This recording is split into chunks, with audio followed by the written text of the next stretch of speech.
Due to the graphic nature of this program, viewer discretion is advised.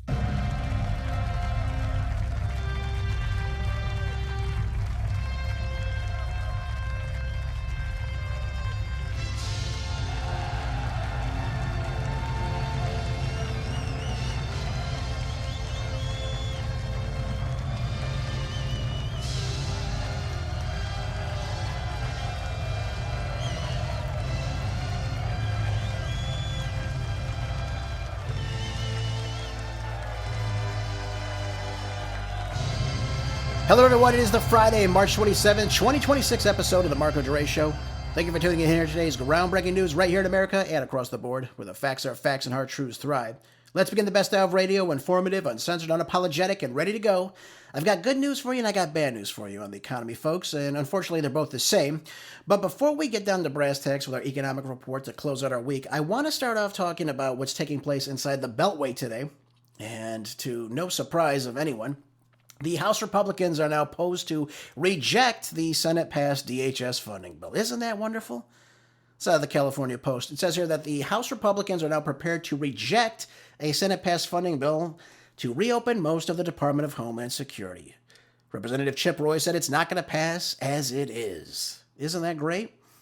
Can you imagine this? They've had how many weeks to work on this now? It's day, 42 of this shutdown, this partial shutdown of the DHS funding? House GOP lawmakers now huddled for a conference on Friday with Speaker Mike Johnson to deliberate over the funding of the bill approved by the Senate earlier this morning. That was done by a voice call, by the way. They didn't even convene to do this. But now Johnson is now reportedly considering to push a stopgap measure to fund all of DHS agencies, including ICE, including CBP, for 60 days. But the kicker here is that it would require the Senate to now reconvene and now vote on that. That's the problem. Now, if any of these senators have left the Beltway for their 2-week hiatus as they go on Easter and Passover breaks, the Senate now passed the measure that would open up DHS agencies except for ICE and, of course, for Customs and Border Patrol. So we got a problem here. We have a problem. The big problem with all this is that if the Senate does not come back and do this, we now have, 2 weeks now, where we have people waiting in God knows how long, hours-long lines to get checked in, to get through security, to fly to their final destination during spring break, during Easter, during Passover? How much longer are Americans going to be putting up with this nonsense? That's the question. It's only going to get worse, too. We're seeing record numbers of TSA agents now quitting their jobs. They can't make ends meet. They're not getting paid, so therefore they're quitting and finding something else. What are we going to do then? Send in ICE agents now that should be working on the ground to remove illegal aliens from our streets?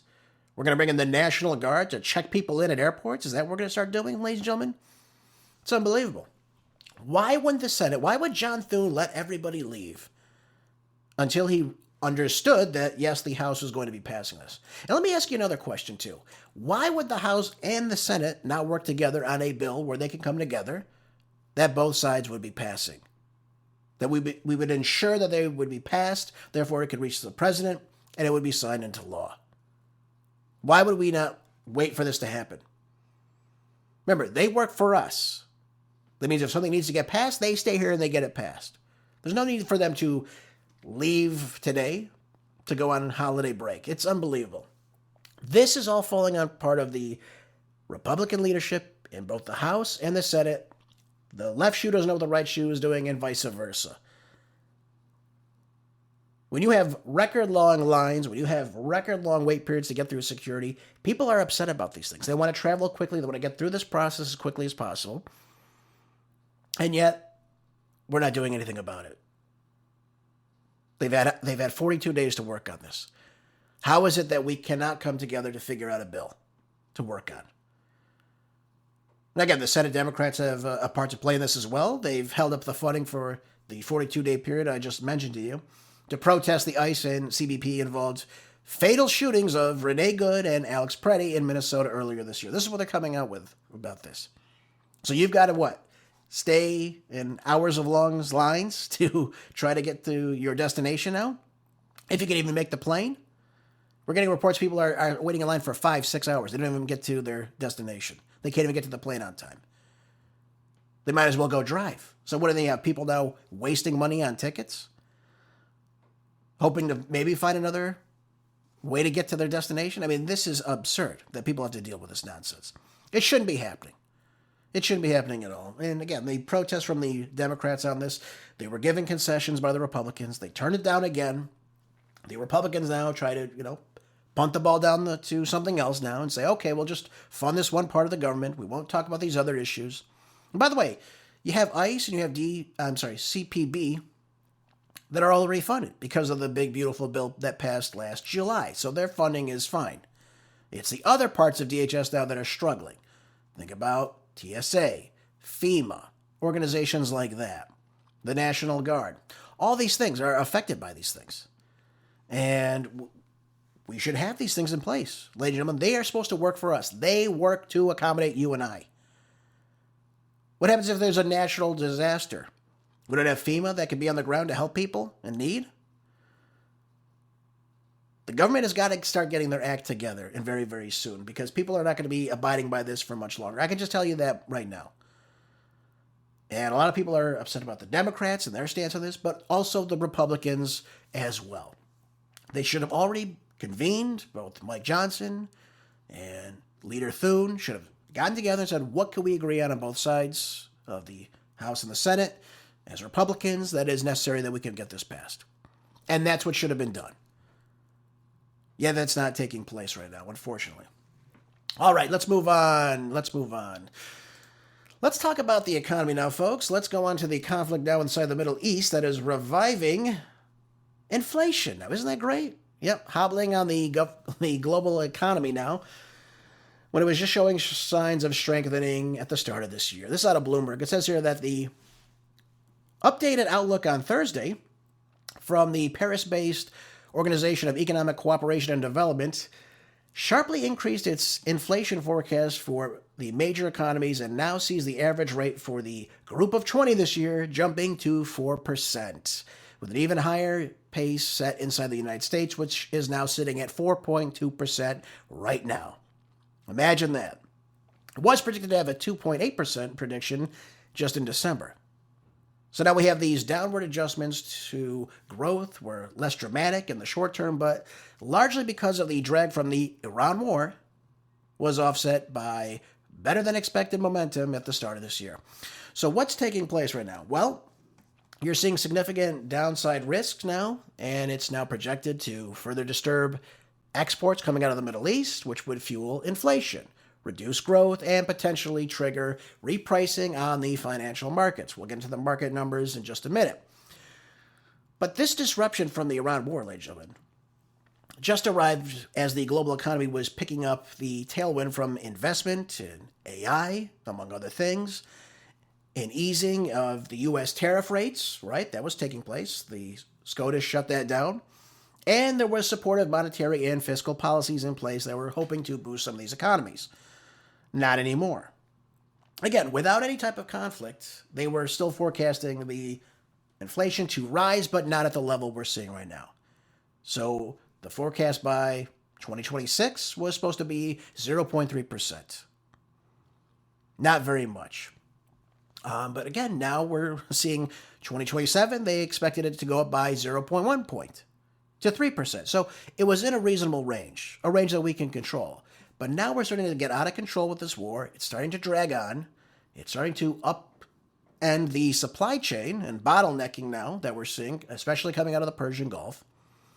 But this is going to be a economic drawback, as you can imagine, because now we're seeing the Federal Reserve, for example, signaling that any cuts in U.S. borrowing costs remain a long way off. That's going to be a big problem. You got the European Central Bank officials now are considering a possible hike as soon as April now to work on bringing down the inflation numbers. This is all a problem. This is at a time when President Trump wanted the interest rates to start coming down. That's why he nominated Kevin Warsh. So I don't see that taking place anytime soon as far as interest rates coming down, especially when you have inflation going up. You can't do anything with the oil prices being subjected to what they are right now, the oil markets. So that's a big problem, folks. That's a very big problem we're seeing. And by the way, that inflation is going to come across the board to many other things too. When you see the price of oil rising to what it is, and when it starts to almost double, which I think it will at some point, price per barrel is what I'm saying, you're going to see every other asset, every other product, the price are going to go up because you got to ship those products to the markets. There's oil that's involved in about 145 other different products besides gas for your automobile. All these things are a big problem. And the organization now expects policy rates to remain unchanged throughout 2026 in both the U.S. and inside the UK. Yep. So their expectation is that these prices are going to continue to go up. Unfortunately, folks, and this is not the time we want inflationary numbers, especially in a midterm year. We don't want inflation going up. Even if it is temporary, some of these oil prices, which I don't think they are going to be, especially if there are attacks on the energy infrastructure themselves, which President Trump is threatening, that is going to cause a massive disruption in oil flow throughout the globe. And that's going to be very, very problematic moving forward. No matter what you do in your policies, no matter if your country's energy independent like the United States largely is, it's still going to be detrimental because, again, the oil futures on the market are going to start to rise out of control. Again, we'll go over that in greater detail when we look at our stock price numbers. But right now, this is not looking good, ladies and gentlemen. Not by a long shot. There's another problem, too. The other problem we're looking at is job growth inside the United States. What's taking place there? Well, Jerome Powell, head of the chair, Fed chair, finally said that the quiet part out loud, the revisions that have been pushed out quietly for some time are distressing. What is he talking about? Well, effectively, there's zero job net growth creation inside the private sector, inside the United States for roughly the last 6 months. It's amazing to me. Now, just so we're clear on all this, the private sector is where we have private individuals owning companies, hiring people, what have you, owning your own business, all that. So in other words, people going out there and fulfilling their own dream. Now, the public sector, of course, would be the government, what the government owns. The government owns schools. The government owned bureaucratic institutions working for the government. That is the public sector.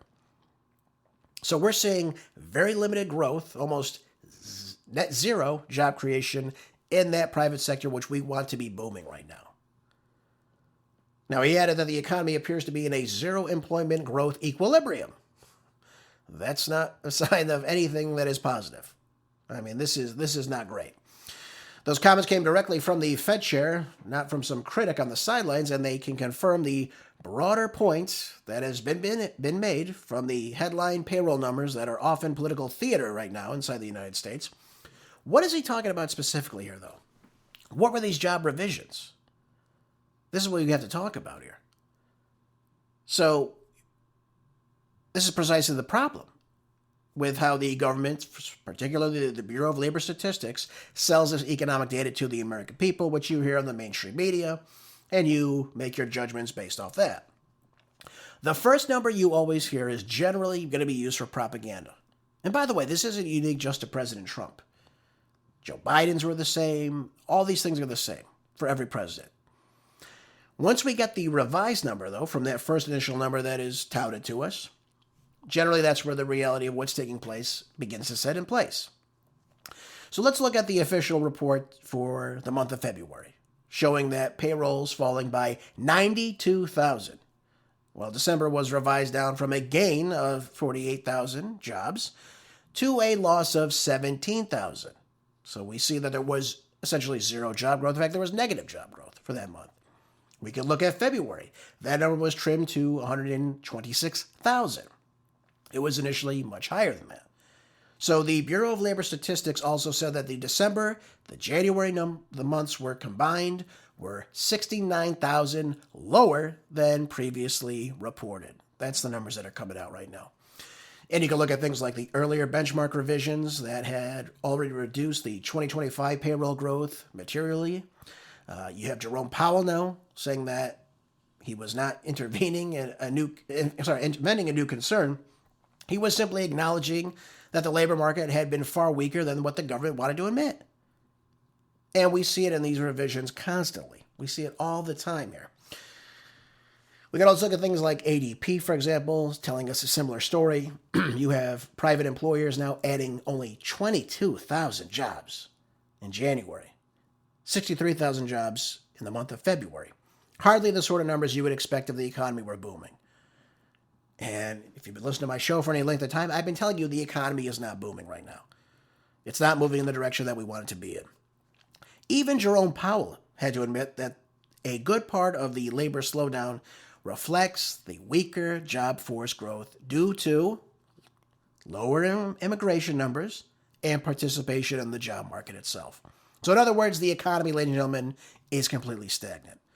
We're not getting the right GDP growth that we want to start seeing, which would be over 3% would be great. We're not seeing that, though. And if we're getting the number of investments that President Trump was suggesting we're getting, the 18, the 21, the $22 trillion investments coming into the United States, that would be remarkable. By the way, we could also talk about Joe Biden, too. It's not even just unique to President Trump. Joe Biden claimed that he created 13.1 million jobs, ladies and gentlemen. I want you to think about that for a second. 13.1 million jobs in 4 years? That'd be pretty good. That would be just massive growth. We've never even probably seen growth like that inside the United States. So when we think about what they're telling us versus what we see around us, do you see 13 million jobs being created all around the United States? And by the way, where would this be? So, again, I think it's interesting, too, the lower immigration numbers that are coming in the United States. We have to think about the menial jobs that are inside the United States now that are available. The skill level is much lower, so that means the pay is much lower. So if we have less immigrants coming in the country to take these jobs that will work for those wages, that's telling you that the good-paying jobs that should be coming in, by the way, manufacturing, which is stagnant inside the United States, it's completely flatlined right now, that number is what President Trump should be trying to boast up. He's not doing that right now. We're not bringing back the manufacturing. We're just simply putting tariffs on these goods coming in, and the companies, because we need them, have to raise their rates, but the Americans will pay those costs because they need those goods. So the company you're taxing is, yes, they're charging more. Yes, they're paying some of that to the United States, but they're also raising their rates to make up for that difference. So they're still getting paid out on the other end of that. Absolutely 100%. Even the middlemen, the people transporting those goods, they're getting paid more, right? The ships that come in, they're getting paid more as well. All these things. So it comes down to the consumer now. The consumer is the problem because they're the ones that now have to pay these differences. We talked about the tariff refunds. They might have to pay back that $175 billion we took in just last year as far as tariffs because they were found to be illegal by the Supreme Court. So now the company, the retailer, they charge the price. The retailer buys those goods from the manufacturer. It seems like everyone is getting money back but the people that are buying these products, that are paying more for the same good. I think everyone could agree with that. So, ladies and gentlemen, how do we get more job growth? We invest inside the United States. We stop investing in just war. We stop just bringing in illegal aliens to the country to work these menial jobs. We start paying more, and we start bringing down the inflation numbers. We stop devaluing the currency. That means we stop printing out at the Fed. By doing that, we could create some growth inside the United States. Look what Ronald Reagan did in the 1980s. He created a booming economy. But he didn't invest in, we're going to spend another $200 billion on war. Now, I will admit Reagan did spend a lot on defense spending. I understand that he was trying to rebuild. But he also invested inside the United States. And that was the biggest difference. We're not investing inside the United States at all. None of that is taking place right now. And that's what's so problematic about everything. If we want to start building the middle class inside the U.S., you bring back manufacturing jobs. Along with manufacturing comes good paying jobs you're creating inside the U.S. You don't have to rely on another country to get you those goods or services or whatever it is. You do it right here with the talent you have inside the United States, which is a lot, by the way. I will say that to you. By the way, you can also stop in the H-1B visa programs. hiring from abroad, which a lot of employers do now because, again, it's another way they can exploit those workers. But why would you not want to take in from the United States? That's the biggest question. That's the problem. The NAFTA, the CHAFTA, the entering of China into the World Trade Organization, all these things played a big demand on what was taking place inside the United States. We outsource good-paying jobs. We ship them overseas. So we don't need those jobs. Well, yeah, you kind of do. You kind of do. If you want to have a good middle class, you have to have manufacturing inside your own country. And you don't exploit that. Unfortunately, that's what Bill Clinton did. Unfortunately. Okay, folks, so we know the job numbers are bad. We know that inflation is up. So those are not good. Let's look at what's taking place abroad, though, too, as a factor in this war that we find ourselves in inside Iran, which has no end in sight. This out of ZeroHedge says that QatarEnergy now declares force majeure for LNG shipments through May, representing as many as 90 cargoes. Look at that. This is up to 20% now of the global liquefied natural gas flows now shutting down to the ongoing blockage of the Strait of Hormuz, ladies and gentlemen. Also, the extensive damage that took place inside the Qatar liquid natural gas infrastructure right now. So what has QatarEnergy now declaring force majeure? What does that mean? It means they're backing out now. They're effectively canceling contracts, obligations with other countries based on the issue of that they can't get that liquefied natural gas out of the ports. They can't get it, or they won't simply extract it from the ground. All these things are a major problem. By the way, this is liquefied natural gas going to places like Italy, like Belgium, like South Korea, like China, for example. All these contracts are getting canceled. So the question you have to ask yourself is, what are these countries going to do now? Where are they going to go? Are they going to try to go someplace else? Will they simply not use it? Will they simply shut off their power grid? Who knows? But I can tell you they're going to be paying a hell of a lot more, I would imagine, because now the price of liquefied natural gas, as a result of this, we're going to start seeing this soon, by the way, is going to start to skyrocket. Now, the move came on Tuesday, which comes amid the ongoing production and supply disruption caused by the U.S.-Israel war on Iran. This force majeure, by the way, is a closure of these contracts that allows a party to be excused from its obligations due to unforeseeable events. That's what force majeure is. So we can look at petroleum companies inside Kuwait and Bahrain that have also recently invoked force majeure. The markets are going to start picking up on this. So Trump could say what he wants. Oh, we're not going to bomb your energy infrastructure. We're going to give you 10 days for another deal now. That was the latest that came out of him. But ladies and gentlemen, if all these other countries in the region are saying, hey, we got to back out of this country. We can't ship this to you. We're not going to do this. So that means you're not getting the product you need, that you rely on the Gulf Arab states to provide you. That's a big problem. So what do? You have to go find it elsewhere. Who else is producing liquefied natural gas? Well, if you have 20% of that global market now out of commission, it's just not going anywhere, it's not in effect anymore. Again, economics 101, folks. What does that mean? Same demand, lower supply, prices are going to go up. So now they're going to have to find it from someplace else, probably Russia, I would imagine. Russia's going to be the big victor out of all this, as far as the energy goes. And they're going to start charging them even more.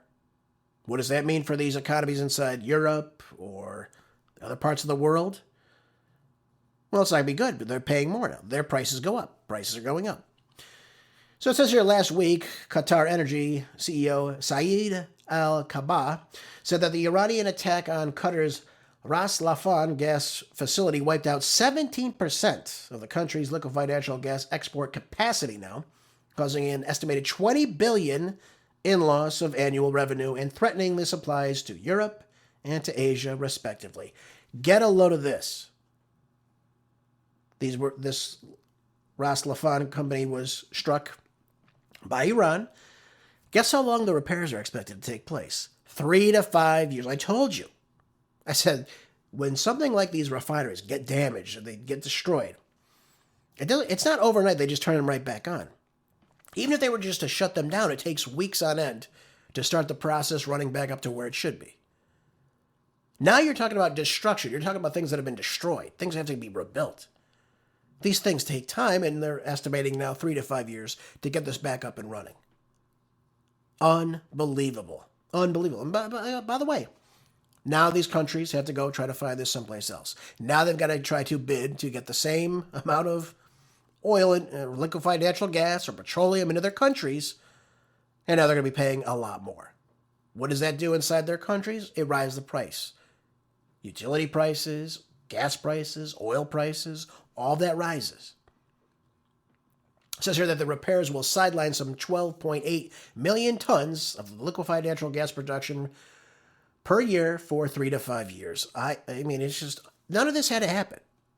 I think that's the biggest part about this that upsets me. None of this had to happen. Sayed Al-Kabi had told Reuters that the two of the Qatari 14 liquefied natural gas trains, the equipment used to liquefy natural gas, and one of its 2 gas-to-liquid facilities were damaged in the Iranian attacks. Yep. And now all this is going to cost how many billions of dollars to put back up? How much money is this going to cost them year after year? But I think the biggest takeaway from this article, that's brilliantly written, by the way, it says here that the spokesperson for the Qatari Ministry of Foreign Affairs had condemned Israel for targeting the South Pars oil, noting that the Iranian gas field is an extension of Qatar's North Field. So if we look inside the Persian Gulf, if we look at the map of this, if we look at where these gas fields are, they're almost linked together. And when you have an attack on one, it affects, obviously, both of them. So now we have Qatar and the other Gulf states now have condemned Iran's continued attack on energy infrastructure across the region, of course, because it's destroying what they're doing, and stressing that the strikes violate the international law on the UN Charter. Well, then if you're going to blame Iran, who said, yes, if you start attacking our energy infrastructure, we'll attack everything inside the Middle East. You got to look at who started the fight, folks. Who was it first that did that? It was Israel and the United States. So you can't have it one way and not the other way. You can't facilitate the United States in the region that is bombing Iran, and then when you get hit, you say, oh, gee, look what Iran's doing. It takes 2 to tango in this case. And when we see things like the Iranian attack on Ras Laffan and the Israeli military strikes on the offshore South Pars gas field, again, this is the largest in the world that was struck. Just in the country southern Bashir Province. By the way, where Russians work, by the way. Just thought I'd share that with you as well. And some of these nuclear facilities, these sites, for example, putting them at risk as well. This plays a role in the global market, folks. So this is what I'm trying to illustrate to you. Prices have to go up as a result of this. And when you get the results that, hey, President Trump can say whatever he wants. When you start hearing the executives of these liquefied natural gas, these oil, these petroleum companies coming out saying, hey, we're force majeure, we can't comply with these contracts anymore. The global market is going to panic, and what's going to happen is those oil futures are going to start rising. That's the end result of this. This is what I want to share with all of you. So if the U.S. comes in and says, you know what, we're going to start attacking your energy infrastructure now inside of Iran, you're going to see those prices beginning to skyrocket. And that's what's going to be the end result of all this.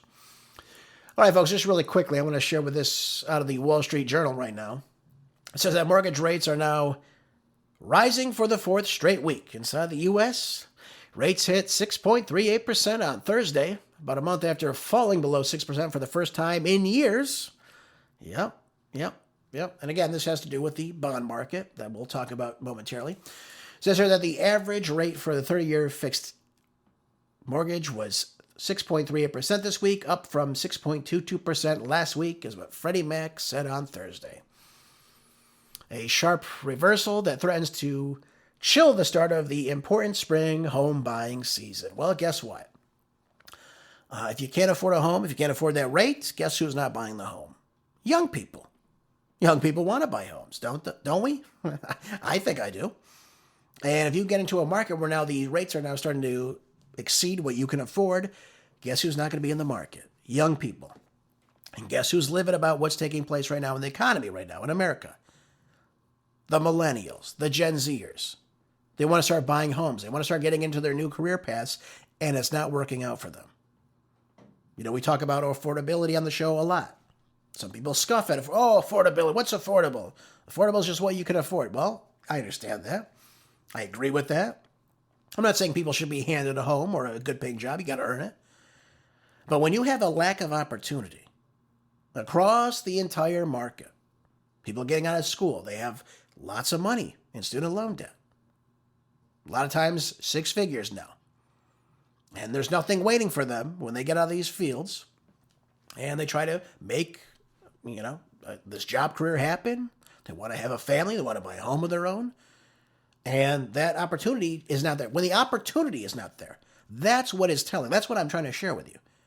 It's not like everyone just is owed something. I understand this. You have to work for it. Believe you me, I understand that more than anybody. But when there's no opportunity, when you're applying to 900 jobs and you get a call back from 2 of them, you'll relocate anywhere across the country. You'll apply anywhere. And you're getting nothing back in return after you spent however many years in school, however many hundreds of thousands of dollars in debt now, thinking that you're trying to do this to better yourself, and then nothing is there waiting for you. Or you're told, oh, the government's going to bring in 100,000, 80,000, whatever it might be, H-1B visa workers now. We're going to import them from India, from China. And you could, take a walk. You can basically take a walk. That affects people, and by the way, those people are voting now. So just let's keep aware of all this. So if you can't buy a home, if you can't find a job, you can't pay down your debt, that affects people. That upsets people. So let's understand this. When we see the mortgage rates go up, again, that shifts to us that the bond market's not doing well. And that tells us that there are problems in our economy, as I've greatly relied to you, ladies and gentlemen. So again, I don't think we'll see these drop back down until we see the bond market start to react as well. I think that's going to be a very big problem. And what I think is going to happen when you see this fighting end, whatever it might end, and I think it's going to go on for months, that's my estimation. The question you have to ask yourself is, if the damage has been done to the world's oil supply, and that plays into inflation, and the bond market will obviously respond to that, the mortgage rates will tend to follow the yield on the 10-year Treasury note, which is up today. We'll talk about that in just a moment. If the economy is stagnant, if it's not growing, you will not see those mortgage rates come down until that happens. So right now, it's heading in the wrong direction. It's not going to go down. Everything is indicating it's going to go up. So you will not see that those rates come down for housing until you see the price of oil begin to subside, begin to come down, and then inflation will come down as a result of that. That's my calling on this. This is my prognostication for you. So what happens with the rates? It's going to ultimately apply on 2 things. Inflation, which is going up, and the energy prices and the bond market's reaction to them, which, again, are starting to go up. That's all taking place right now. So that's my take on that. Let's move on. Okay.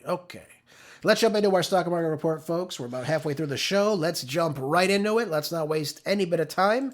We got so much to discuss with this, too. All right, let's move on. Let's talk the top marginal stocks this week. Let's go through it. S&P 500 right now is trading at $6,381.79 a share. It's down some 1.47% today.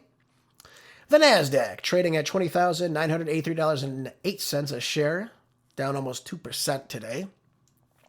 And finally, the Dow Jones, which has tumbled some 500 points, even after President Trump has said that he's not going to attack Iran, trading at $4,259.05 a share, down 1.53% right now. Look at that. Oh, actually, I'm sorry. It's down over 700 points today. That's how much it's fallen. It was 500 points earlier today. Now it's down 700 points today. So the markets are responding to what's going on. You're not getting away from that. That's the big takeaway from all of this. So we look at the S&P 500 down more than 1% for the week, heading into its fifth straight week of decline. The NASDAQ down over 2% week to date, officially entering the correction territory earlier this week. And the Dow Jones trading below the flat line for this week, also entering the correction territory as of today. Here's the takeaway. Why is this happening, you ask? Again, the U.S.-Iran conflict continues to drive down the market uncertainty. We see the oil prices surging. We'll break that down momentarily. And you have the major tech names, for example, dragging down the NASDAQ much lower. The bottom line is the markets have struggled to find direction. You get mixed sessions with lower than average volume. And as a result of not knowing what's going on, just like I said last year with the tariffs, President Trump adds tariffs, he takes them off. He adds them back up, then he takes them down. They go up higher, then he brings them down. If the market can't figure out what's happening, if we can't figure out what's going to happen next, they remain volatile. That's the end result of all this. And as time goes on, the market's respond in kind to it. That's all I can really tell you about all this. That's the end result of all this. And nothing's going to get better. There's no other way to say it to you. If they can't figure out what President Trump is doing, if they can't figure out if we're going to bomb, we're not going to bomb, we're going to stay in it, we're not going to stay in it, we're going to go to, bring in 10,000 Marines now. What does that mean? Are we going to bomb the oil field? Are we not? The markets respond to all this. People take less risk. People take less chances. Things become stagnant. And that's why you're seeing the top marginal stocks, again, down for the, the fifth straight week? Yep, there you go. Not looking good. Not looking good. Let's go into our tech assets right now. We got Bitcoin trading at $65,933.74 a share. Down quite a bit, 4.3%, just from yesterday's close. NVIDIA trading at $168.66 a share, down 1.51%. Meta is trading, and by the way, we talked about this yesterday. They just had that lawsuit, which was very, very big against them and Google. Meta's trading at $526.87 a share, down 3.78% today. Apple trading at $252.15 a share, down just about almost 0.3%. Amazon trading at $201.03 a share, down 3.14%. We have Google trading at $265.65 a share, down about 1.81% today. Microsoft trading at $359.22 a share, down some 1.84%. And Dell Technologies trading at $172.65 a share, down 1.08%. And finally, Broadcom trading at $302.16 a share, down some 2.34%. Okay, so we look at the entire basket here. It's all negative this week. As we close off this week, everything is down today in the tech field, in the cryptocurrency field. So what we have here, we have the risk assets are broadly sold off due to the geopolitical tensions now that are rising as of the energy prices going up. And we have the tech leadership now weakened, dragging the NASDAQ into correction territory. You have Bitcoin now following the equities are much lower. We have the pressured by risk-off sentiments now and the macro uncertainty. So we have no major outperformers today. Apple was the only one in name that remained mildly decent as far as its decline today, but everyone seems to be in the same basket here. So that's why we're seeing these things. All right, let's look at our precious metals today. We have gold trading at $4,505.30 a share right now. It is down some it's up today. Oh, the gold's going up just a little bit right now. We got it up 0.72%. We've got silver trading at $71.13 a share, up 0.03%. Platinum is trading at $1,919 a share, down 0.72%. And palladium trading at $1,394 a share, down almost 2% today. So we got gold and silver now are holding gains as investors continue to kind of hedge their bet against the geopolitical instability now, which is tied again to the U.S.-Iran conflict right now. Gerald Celente said a couple of things about what's taking place with gold yesterday when I was listening to him. And he says people are starting to really pull out of the stock markets all across the board, too, by the way. It's not just significant with gold or silver or any other precious metal. But they're getting out of the stock market right now as a whole because, as I told you before, the debt that Americans are facing is in the trillions of dollars, and they're taking out that money. They're taking it out because they're trying to ease their financial issues. That's why you're seeing a lot of people pulling out right now. They pulled out because they felt, okay, we're at a high point, and I need the money. And if you need the money and you got to go someplace, you go back to the stock market, you start selling your shares. That's what it comes down to in many cases as a result.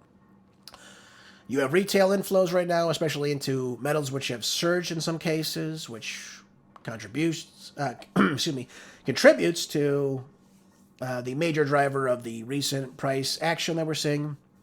We're seeing platinum and palladium are a little bit down this week, kind of reflecting the softer industrial demand signals and the same rotation of the metals that are in here. Okay.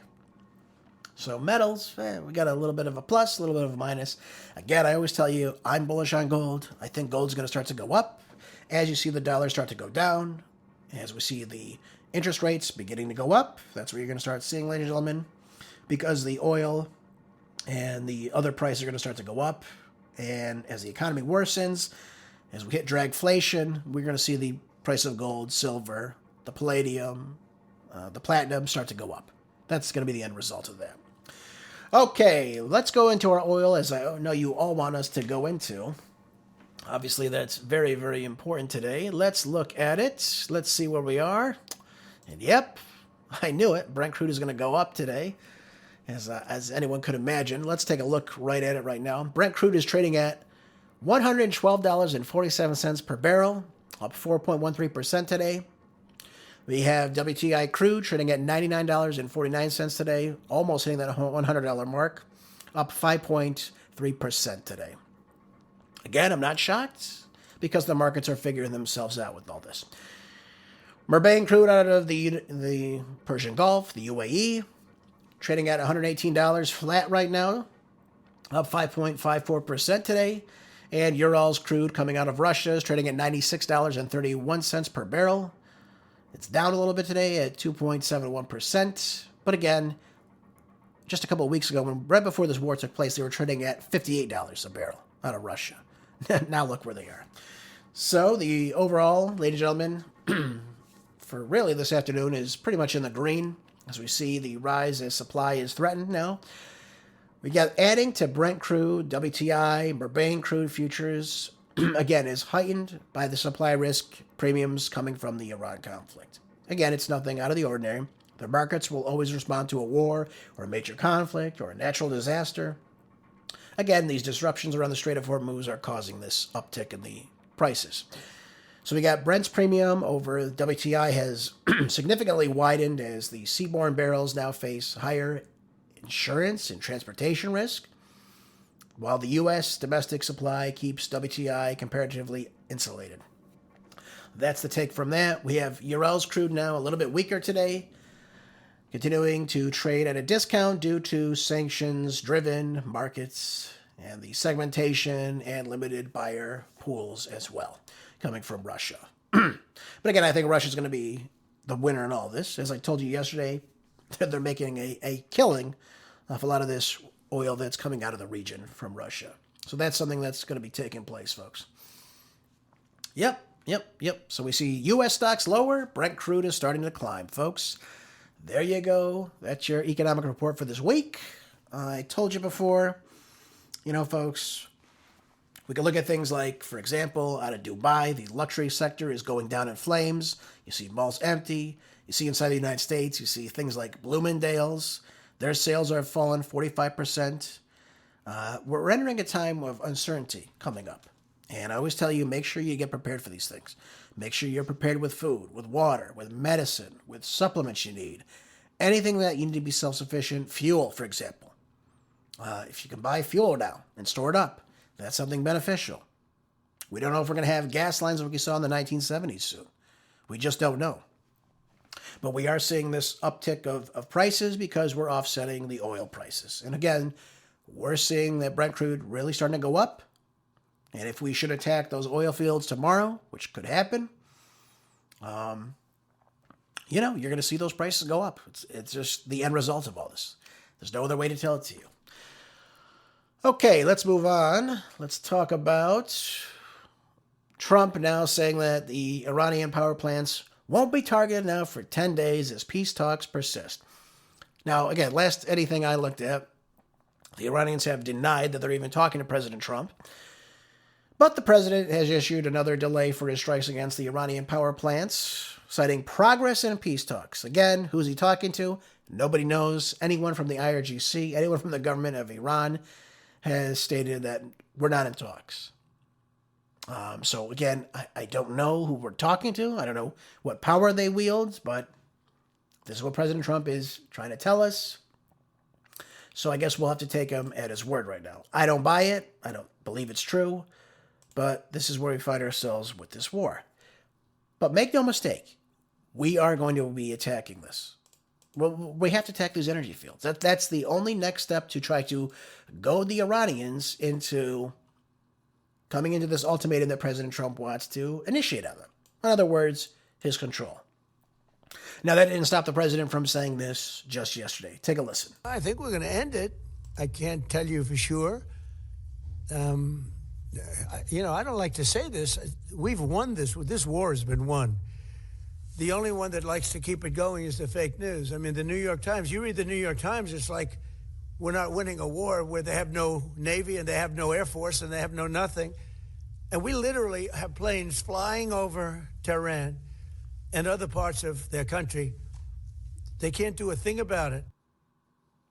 Okay, so we can fly planes all over, day in and day out. It doesn't matter. You're not going to sway the Iranians. That's the only thing I can tell you about this. So we have more rhetoric now coming out. We're going to pause these strikes on their energy infrastructure, which again would be depleting their access to electricity in their country. It'd be massive. If Iran retaliates, though, and begins to really strike inside Saudi Arabia, really starts hitting these gas, these petroleum, these liquefied natural gas sites in these countries, and if Yemen gets in and they decide to close down the Red Sea, for example, access coming in from the Suez Canal, that would be, again, detrimental to a lot of the transportation and goods that come through that sector. It would be devastating. It'd be devastating. So these are Trump's words. I don't know if we should believe him or not. I tend not to at this point. We said we were in talks with them weeks ago, and we decided to attack. President Trump came out the other day and said, we're not going to attack this energy site, and then Israel does it. So these attacks, as I've said to you many times before, they take place on the weekends. Why? Because the markets are closed. The markets can't respond just yet. So, again, I think if we're going to attack that site, it'll be this weekend or it'll be next weekend. But when we do, Iran will retaliate in kind. They will start hitting power plants. They'll start hitting energy infrastructure inside a lot of these Gulf Arab states that host the United States. And that's all we can really say about all this, folks.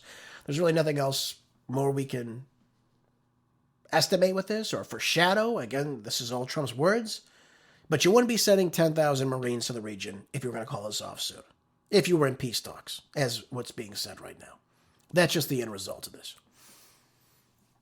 So, let's see here. It says here that the post on Truth Social says, as per Iranian government request, please let this statement serve to represent that I am pausing the period of energy plant destruction by 10 days to Monday, April 6th at 8 p.m. There you go. Talks are ongoing, and despite erroneous statements to the contrary by the fake news media and others, they are going very well.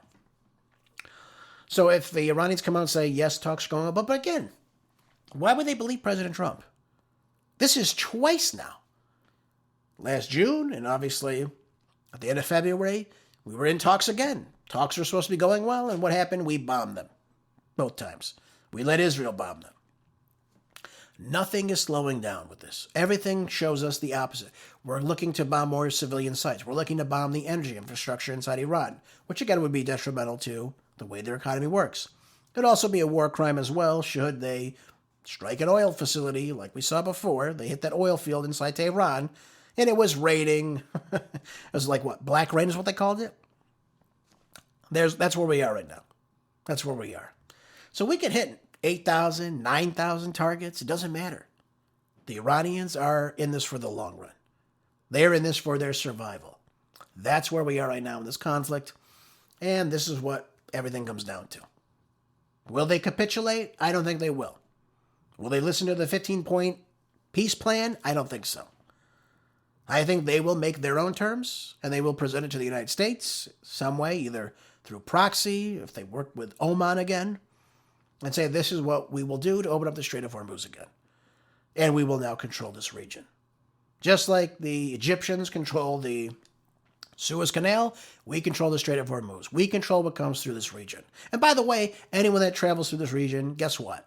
Now you pay for it in the Chinese yuan. That could be what takes place. I will never rule that out now, based on what I'm seeing right now. We have created a much more hostile Iran as a result of this.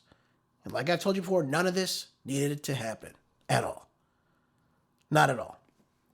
All right, so that's that. Let's move on to something else. Let's talk about this article I have for us in NBC now. And it says here that the judge now rejects the request to dismiss the drug trafficking charges against Nicolás Maduro and his wife, as one could imagine.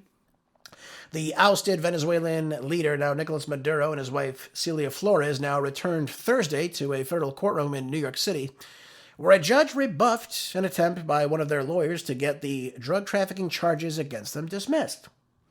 Well, Judge Alvin Hellerstein made a clear point that, to the much-anticipated trial, would continue after Maduro's lawyer, Barry Pollock, argued that the drug trafficking indictment should be thrown out because the U.S. government was blocking their ability to pay for defense. Hellerstein refused. But before he adjourned the court for the day, he did not say whether he would decide whether Maduro would be allowed to use funds from the Venezuelan government for his defense. You know, I find all this, again, very interesting. We're told that he's being brought in on these so-called drug charges, which, again, there's really no evidence that he's in control of any drug cartel inside of Venezuela, or that any drugs from Venezuela are coming to the United States in any meaningful way. In other words, the massive amount of drugs that come in through the United States enter through Mexico. They don't come by sea from Venezuela. They just don't. Venezuela is not the last point before drugs enter the United States. You can look up anything from the State Department or intelligence, that'll all tell you the same exact thing. Now, the other charges we brought him up on are machine gun charges, which, again, I don't understand that at all. How could you be guilty of owning a machine gun inside Venezuela is, again, beyond me. I don't understand that. But again, I looked through the facts. The vast majority of drugs that enter the United States, the fentanyl, the heroin, cocaine, marijuana, methamphetamines, they come from one large place, and that is from Mexico. That's where the drug cartels enter the United States. The distribution is controlled by the Mexican cartels, rather. And to suggest that it is Nicolás Maduro that's bringing in fentanyl to the United States, when we know that largely the fentanyl that comes in is, again, coming from Mexico at the behest of the Chinese government, the CCP. They provide them with the paraphernalia to use it and utilize it, and then ship it in the United States, which again is toxic, as we all know. It claims at least 400,000 to 500,000 lives in America every single year. Why are we going after Maduro, though? Because, again, look what we're doing to Venezuela right now. Look what we're doing. We're taking gold deposits. We just took $100 million worth of them just recently. We're exploiting their oil. We're talking about going through other mining and other things like that inside Venezuela because we've gotten him out of the way. And we think it's a worthwhile venture. But I do want to say a couple things about this. That's very important. First of all, even if he was guilty, I'll grant you that he's guilty on all this. Let's just say he was guilty. Can you really go in the middle of the night with your Delta team force and just extract a world leader, abduct him, abduct his wife, and slap on these charges? Is that the proper way to do extradition? And the answer to that is no. First of all, that's not how it works. Not by a long shot. Let me just run through some of this to you. Here's what would actually take place if we were serious about this, if we believe that Nicolás Maduro was this drug kingpin as we pretend that he is, even though, again, if you look up State Department, if you look at Intel, anything, you don't see drugs coming from Venezuela to the United States. Not cocaine, not any drug.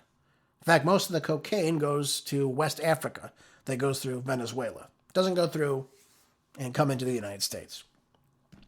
Even if it were to go through Venezuela, it would go through other countries before it even comes in the United States. Again, I'm just telling you what I've looked up and what I've researched. Anyway, what is the step-by-step process for extradition inside the United States? Well, the requesting state, that would be the United States, would issue a formal extradition request. So we would go through the Venezuelan government, which, by the way, we don't even have extradition with anymore. The treaties tend to be null and void.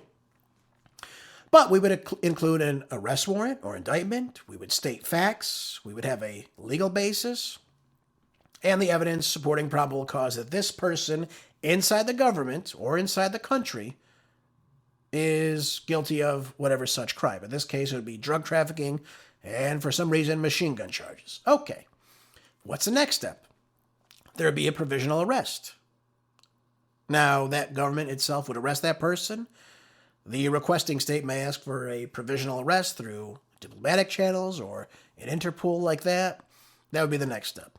The next, step 3, you'd have a judicial review in the requested state. So at this point, the requesting state has nothing to do with the process right now.